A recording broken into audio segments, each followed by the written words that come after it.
sul complimento del suo tenore a Marco, che è un amico, un compagno nostro, un poeta, in Paco Bistine, fino a un cantatore a tenore, siamo un compagno da una vita,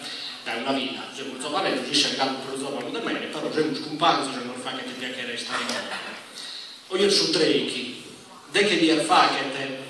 si che sta andando una persona importante meda, per un lungo e per un canto a tenore, chi è zio Panzo de Iana, una persona che veramente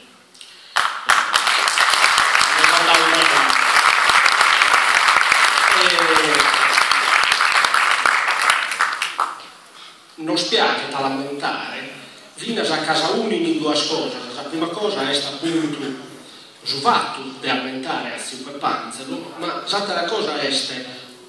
proprio conforme a l'idea della poesia, la rivoluzione che ha fatto zio Panzelo, l'unica incisione che esso ha mai fatto dai tenori sul 1966, dove un tenore nugoreso, cudosano, cantava una poesia bella oliana, bella la campagna, e vita una maniera meda interessante, toccante dalla vita propria di cada dia,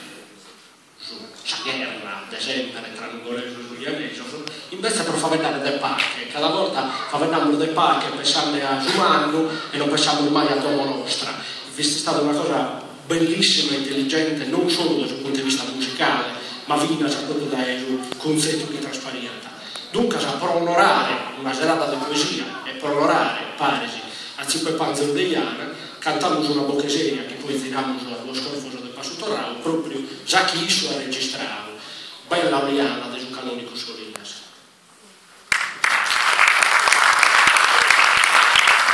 Tenore non avrei saputo dirlo meglio, mi dispiace.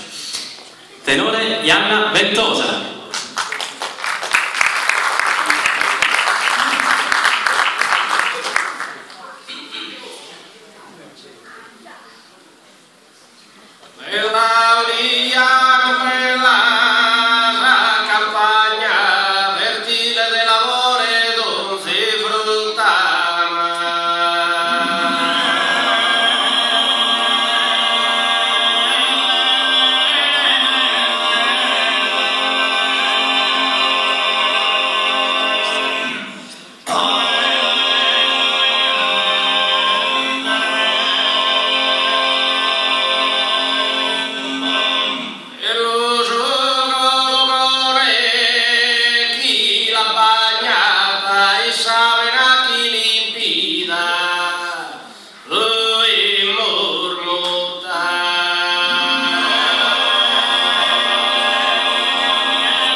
a su universidad de Giovanna